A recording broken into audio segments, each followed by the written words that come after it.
and welcome back to the TriPhysio YouTube channel.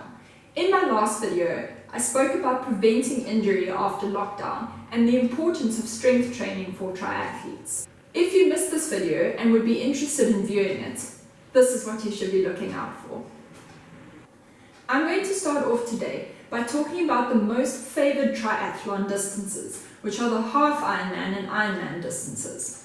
The half Ironman distance comprises of a 1.9 kilometer swim, a 90 kilometer ride, and a 21.1 kilometer run.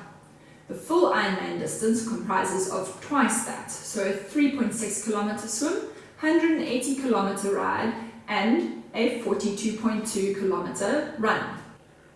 As you could guess, both disciplines require a large volume of training. Amateur athletes generally complete about 13 to 21 hours of training a week, and only 50 to 60% of athletes actually use strength training as part of their weekly training regime. So what exactly is strength training? It's any exercise that uses body mass, resistance bands, or weights to accomplish its task.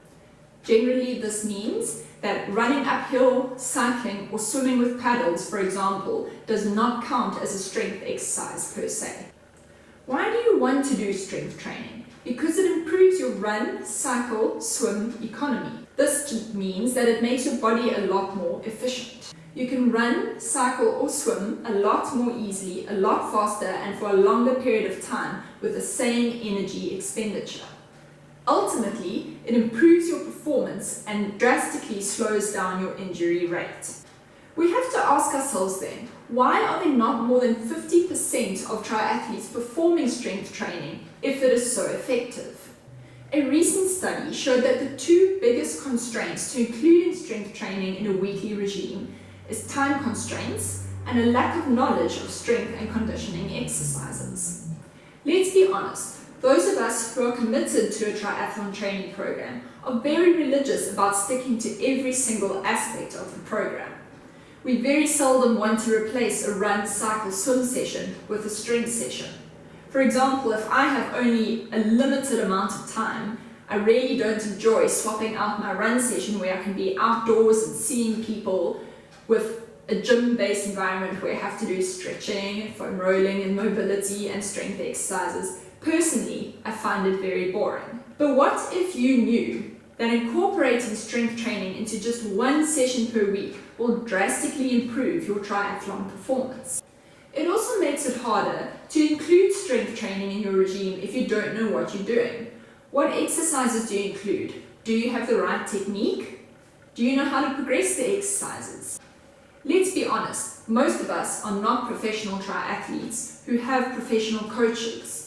In this setting, a coach will generally provide their athlete with a strength training program that's built into their weekly regime that they can just follow as long as they have the right equipment. Usually amateur athletes also work full-time jobs. We don't do triathlons all day, every day, where we have to factor into our training regime the strength program. It's part of our job. So those of us who are working full-time jobs generally don't have the time to add another session into our weekly routine. We also have to generally pay for strength programs, which just adds another whole expense to the already expensive sport of triathlons. So this brings me to the next two factors that are constraints to including strength training in your weekly regime: cost and access to gym facilities. People that have access to gym facilities have been shown to use them a whole lot more often, and those are the people that are including strength training in their regimes. Let's be honest, if you had the setup of a gym, the space available, and a gym representative there to help you every step of the way, you would be a whole lot more likely to actually include strength training in your program. Having to pluck up the motivation at home after a long day at work, to create space, get your equipment, get your program, and start slaving away on your own. For people like me, it's not as enticing as just popping on your running shoes and going out for your intervals, or jumping on your bike and going out to do a quick interval session. I much prefer being outdoors with other people, a moving environment, fresh air. I find the gym environment very stale. The cost of a gym membership is yet another cost to add to your triathlon budget. Not everyone is able to afford every aspect of a triathlon and actually have to prioritize what they spend on to be able to continue participating in the sport. But let's focus a little bit on the pros of strength training. Like I said, if you just include 1 to 2 sessions a week of strength training, you are guaranteed an enhancement in your performance. So what are some of the best strength exercises for performance enhancement? For triathletes in particular, research has shown that strength training known as heavy resistance training has shown the best results. These incorporate exercises that require up to 80% of 1 repetition maximum. What this means is, let's say for example, I can only lift 10 kgs and I can only do that once off. That is 1 repetition maximum. So if we're looking at 80% of a 1 repetition maximum, it means that I will only be able to lift 8 kgs. This exercise then, at 80% of your 1 RM, will be completed in a set of 6 repetitions, and you need to do 3 to 8 sets of this exercise to reap the rewards.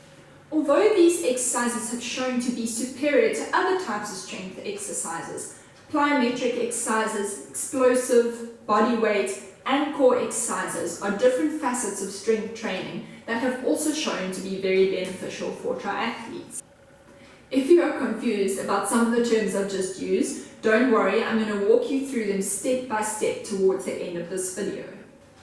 I think we can all agree that a strength program needs to be tailored to all of our individual needs. We need them to accommodate our lifestyle, and we need to include exercises that are fun and enjoyable. We need to know whether we have the correct technique when we're doing them, and we want to know that when they get easy, we will actually know how to progress them and make them harder to get the rewards out of doing the exercises.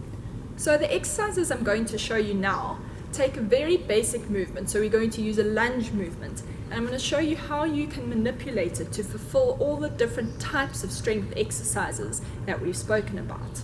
The different types of exercises we spoke about were the heavy strength resistance exercises, plyometrics, body weight exercises. I did also speak about the resistance band exercises, but we'll bring that into another video later on.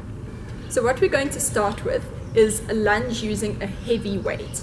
My 1 RM, so my maximum weight I can use for 1 repetition of this exercise is, let's say for example, 30 kgs. As I explained earlier on, we're going to use 80% of that maximum weight. So I'm going to use 24 kgs divided into 2 12 kg kettlebells, and I'm going to use this with a lunge movement.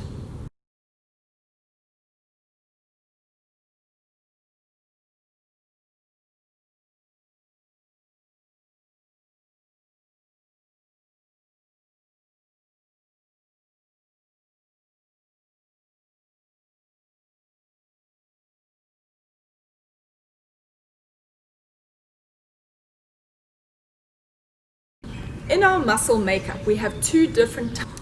The next exercise is going to be the explosive exercise. In our muscle makeup, we have 2 different types of fibers. We have what we call fast twitch muscle fibers and slow twitch muscle fibers. Slow twitch muscle fibers are generally very well developed in endurance athletes, where you've just got to plod along for a long period of time. The fast twitch muscle fibers are used during explosive movements. So let's say, for example, in sports where there's quick changes in direction, lots of vertical jumping kind of movements, those athletes will have a lot of fast twitch muscle fibers. It's been shown that by improving your explosive strength, you can improve speed. So what we want to do is actually work explosive kind of exercises into our strength routine.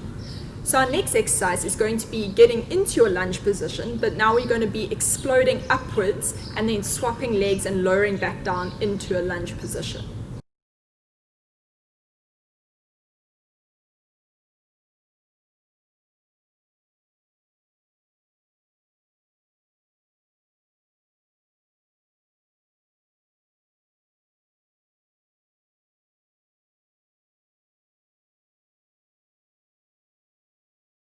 The next exercise I'm going to show you is a body weight exercise. We're going to get into a lunge position and you're purely using body mass as your weight.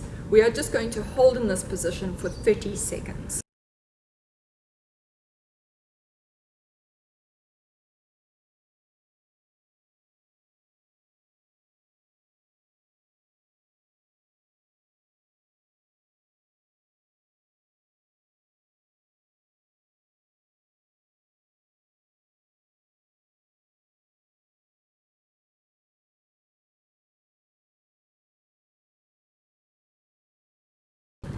Plyometrics allow your muscle to develop a maximal force in the shortest period of time. Plyometrics are generally the bridge between speed and strength in sport. So what we're going to do now is use our lunge again, but this time we're going to be side lunging and hopping. The aim with plyometrics is to have a short contact time with the ground. So you're not trying to spend a long time on the ground. You're trying to create a smooth transition between jumping through the air, absorbing the shock as you land on the ground, gaining more energy to then propel yourself off the ground and jump onto your other leg.